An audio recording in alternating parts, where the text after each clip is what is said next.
इस functional part में सबसे पहला सूत्र भागवत जी का, वो कई बार ये लिखते हैं अपने सूत्रों में कि खाना महत्व का नहीं है, खाने को पचाना महत्व का है।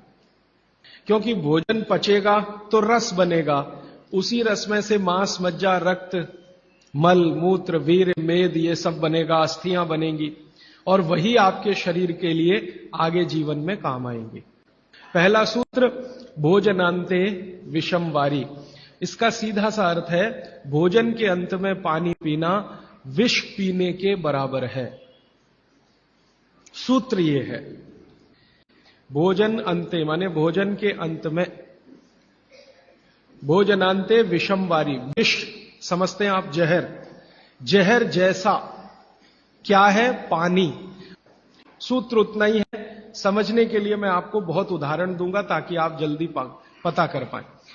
भागवत जी ने एक सूत्र में यह कहा है कि हमारा जो शरीर है, इसका जो मुख्य स्थान पेट है, इसमें एक स्थान होता है पेट के अंदर, नाभि, लेफ्ट साइड में नाभि से थोड़ा ऊपर जहां मेरा हाथ रखा हुआ है, इस स्थान को कहते हैं जठर।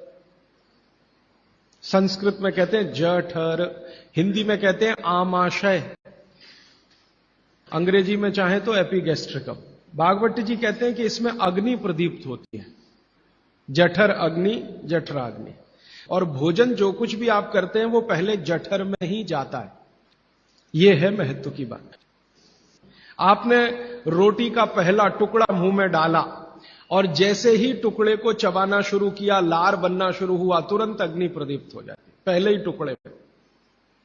तो ये अग्नि प्रदीप्त हुई। अब आप जो भोजन कर रहे हैं ये इस अग्नि के प्रभाव में पचेगा। तो भोजन के पचने की क्रिया में पहले भोजन रस में बदलेगा। पहले पेस्ट बनेगा, जैसे टूथपेस्ट की कंडीशन होती है वैसा बनेगा, लुगदी जैसा, फिर उसमें से रस बनेगा, फिर रस में से सब कुछ बनेगा। अब ये अग्नि भोजन को पचा रही है और आपने भोजन पूरा करते ही पानी पी लिया, गट गट गट गट गट गट, तो क्या हुआ? अग्नि शांत हो जाएगी। अग्नि का पानी से मेल नहीं है, दुश्मनी है। तो आपके पेट में खाना खाते ही अग्नि जल रही है। अब आपने पीछे से गिलास, 2 गिलास पानी पी लिया, कोई कोई लोग तो लोटा भर के पी लेते हैं, कई लोग तो भोजन से ज्यादा पानी पी लेते हैं। तो फिर भागवत जी कहते हैं भोजन पचेगा नहीं, वो सड़ेगा। वो कहते हैं कि भोजन अगर सड़ना शुरू हुआ तो सबसे पहले गैस बनेगी, वायु बनेगी, और ये वायु आपकी जिंदगी हराम कर देगी। और ये वायु की तीव्रता जब बढ़ेगी तो गले में जलन होगी, छाती में जलन होगी, पेट में जलन होगी। तो ये वायु पूरे शरीर में घूमेगी तो सिर घूमेगा, आपको चक्कर आएंगे, सिर में दर्द होगा, पीठ में भी दर्द हो सकता है, हृदय स्थान पे भयंकर दर्द हो सकता है।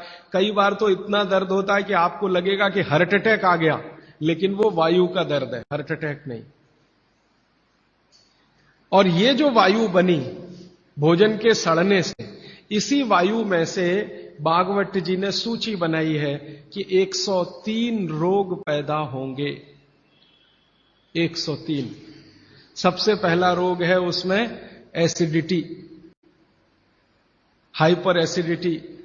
ज्यादा दिन अगर आपने ये चक्कर चलाया पानी पीने का तो अल्सर, पेप्टिक अल्सर, बवासीर, मूलव्याध, भगंदर, और अंत का एक रोग है कैंसर, कर्क रोग। माने एसिडिटी से शुरू होकर आप कैंसर तक की यात्रा कर सकते हैं। और बाद में भागवत जी कहते हैं, वो भी बता देता हूं, वो दूर का सूत्र है लेकिन यहीं पे ले आता हूं उसको, कि आपका जो भोजन सड़ेगा तभी कोलेस्ट्रॉल बनेगा। अगर भोजन का पाचन हुआ तो कोलेस्ट्रॉल शून्य रहता है। आप जानते हैं शरीर में 2 तरह का कोलेस्ट्रॉल है, एक गुड और एक बैड। अच्छा कोलेस्ट्रॉल माने एचडीएल, हाई डेंसिटी लिपोप्रोटीन। खराब कोलेस्ट्रॉल माने एलडीएल और उसका छोटा भाई VLDL, very low density lipoprotein.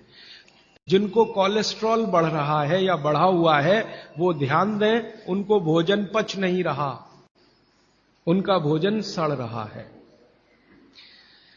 तो कोलेस्ट्रॉल बढ़ेगा तो हार्ट अटैक भी आएगा, कोलेस्ट्रॉल बढ़ेगा तो घुटने भी जड़ हो जाएंगे, सारी संधियां आपकी एकदम कड़क हो जाएंगी, आपको चलना फिरना मुश्किल हो जाएगा, 10 कदम चलना मुश्किल हो जाएगा।